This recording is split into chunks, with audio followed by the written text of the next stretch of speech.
Hello friends, welcome back. आजकल का time ऐसा है कि जीवन बचाना ही सबसे बड़ी प्रायोरिटी हो गई है। बस बचे रहें और 1-2 साल तक अगर रहेंगे तो उम्र काफ़ी लंबी जाएगी। नहीं तो इस समय इतनी सारी चीज़ें चल रही हैं। एक कोविड था, वो अलग ही था। ब्लैक फंगस आया, वो अलग ही था। अब एक वाइट फंगस का भी चर्चा यहाँ पर देखने को मिल रही है। तो वही बात है, जान बचेगी तो बहुत कुछ करेंगे। घर से मत निकलिए, और खास करके अननेसेसरी तो बिल्कुल नहीं। बिल्कुल एकदम अर्जेंट हो तभी निकलिए, अदरवाइज समय और वक्त जो भी है ये बहुत बुरा चल रहा है। ठीक है, तो यहाँ पर एक वाइट फंगस देखने को मिला है। तो ब्लैक फंगस का तो काम चल ही रहा था, और ब्लैक फंगस बहुत सारे स्टेट्स में देखने को मिला है।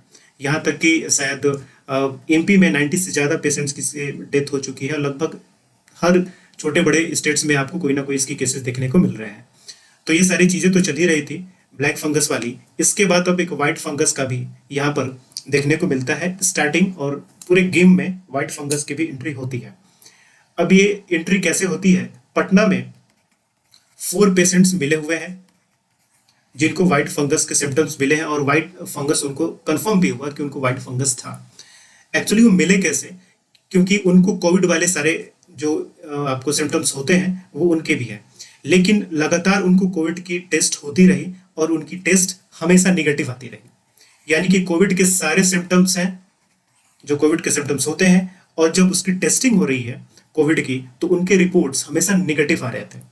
ठीक, तो उसके बाद अगेन बाद में देखेंगे कि HRCT, एक सिटी स्कैन होता है जिसमें सिटी स्कैन किया जाता है, ये किया गया उनका। तो उनसे पता चला कि अगेन आपको लंग्स में भी इसके इफेक्ट देखने को मिलते हैं। तो इवन HRCT से भी कंफर्म नहीं होता है, उससे यही कंफर्म होता है कि कोविड वाले ही सिम्टम्स हैं। लेकिन बाद में फिर म्यूकस जो होते हैं उनकी स्टडी की जाती है, उनकी टेस्टिंग होती है, तो पता चलता है कि एक वाइट फंगस एक अलग तरीके की डिजीज है जो उनमें देखने को मिली इन 4 पेशेंट्स पटना में। ठीक है, तो यहाँ से एक नए गेम में और एक नए एक्टर की एंट्री होती है। तो यहाँ पर ये कहा गया कि white fungus is more hazardous than black fungus. कैसे? ब्लैक फंगस का हमने देखा था कि मेनली जो हमारे फेस होते हैं, फेस में जैसे हमारे माउथ हो गए, आईज हो गई, ईयर्स हो गई, ब्रेन्स हो गई, उनको करते थे। उसके अलावा लंग को भी वो इफेक्ट करते थे। व्हाइट फंगस क्या है, उनसे काफी ज्यादा आगे निकल जाता है। ये क्या करता है कि ये लंग्स को तो इफेक्ट करता ही है, लंग्स के साथ अदर बॉडीज जैसे कि यहाँ तक कि nails, skin, stomach, kidney, brain, intimate organs, mouth, okay, and anything जो कि इस आप कोई भी इसे कॉन्टेमिनेट हो सकता है इन्फेक्शन से, तो इन सारी चीजों में आपको हो सकता है। कुल मिला के कहने का मतलब यही है कि ये कहीं भी हो सकता है। ठीक है, आपका लंग नहीं बचा, ब्रेन नहीं बचा, किडनी नहीं बचा, लिवर नहीं बचा, इंटीमेट ऑर्गन्स नहीं बचे, स्टोमक नहीं बचे, स्किन और लेंस और नेल्स नहीं बचे, तो सब कुछ खत्म हो गया। यानी कि कहीं भी हो सकता है, तो उससे ज्यादा हजार्डस इसको माना जा रहा है। तो सबसे बड़ी बात कि इसके जो सिम्टम्स हैं वो क्या है।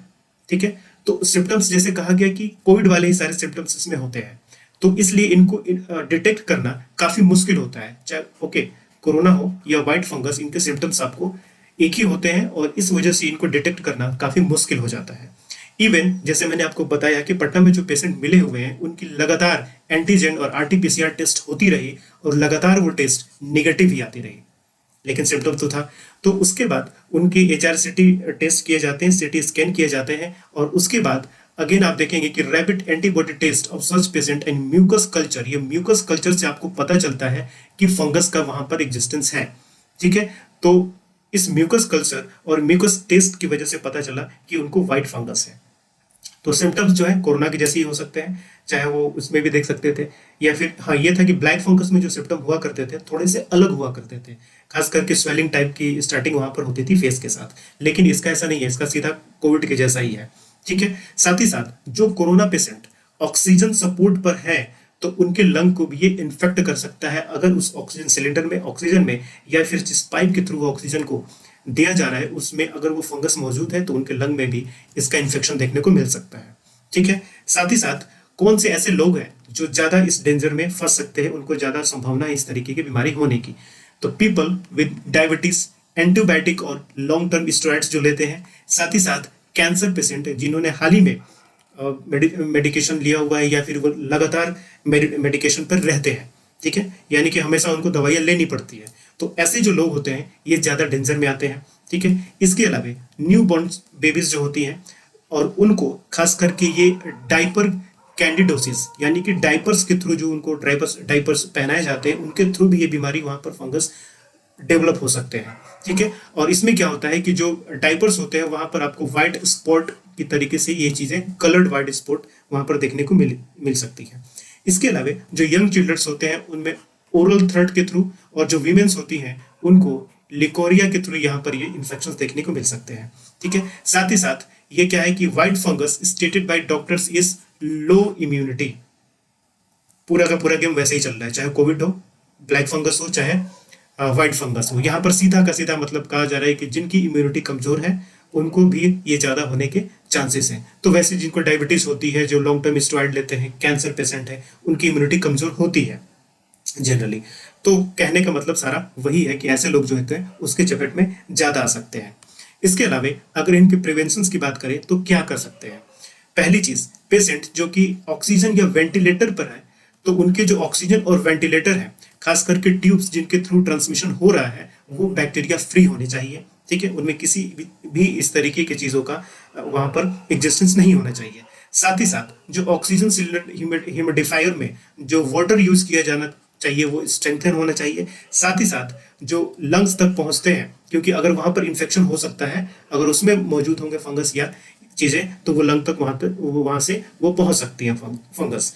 इसके अलावा जैसा हमने देखा कि आप कितना भी आरटीपीसीआर टेस्ट करा लीजिए, एंटीजन टेस्ट करा लीजिए, वो आपका निगेटिव ही आएगा कोविड के समय पे।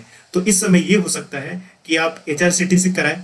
ठीक है। साथ ही साथ रैपिड एंटीबॉडी टेस्ट कराएं और जो म्यूकस कल्चर के टेस्ट हुआ करते हैं जो फंगस के लिए किया जाता है, ये भी आप करवाएं। तो यहाँ से आपको कंफर्म हो सकता है कि किसी को ये व्हाइट फंगस की बीमारी है या नहीं। केवल RT-PCR से और रैपिड एंटी टेस्ट से ये नहीं होगा, क्योंकि वो हमेशा निगेटिव आएंगे। आपको कोरोना के सिम्टम्स हैं तो फिर कंफर्म नहीं हो पाएगा। तो इसलिए म्यूकस कल्चर या म्यूकस टेस्ट कराना ये काफी जरूरी हो गया है इसको आइडेंटिफाई करने के लिए। ठीक है।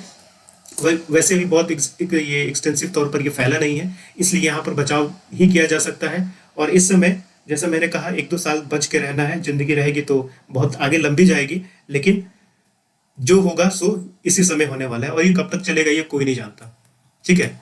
तो बच के रहिए, सुरक्षित रहिए और घर पे रहिए, बाहर ना निकलिए। ठीक है। खास करके जो शादी विवाह में लोग जाते हैं, मैंने कई सारे वीडियोस और फोटोज देखे हैं कि खैर उनको समझाया नहीं जा सकता, वो हर कम्युनिटी में वैसे लोग होते हैं। लेकिन आप लोग पढ़े लिखे हैं, इस चीज़ों को अवॉइड कीजिए। ठीक है। क्योंकि आपके साथ साथ आपकी फैमिली भी इसके चपेटे में आ सकती है आपके थ्रू, अगर आप इनसिक्योरिटी लेते हैं तो। ओके। तो चलिए नाउ मिलते हैं नेक्स्ट टॉपिक के साथ। Thank you, good luck.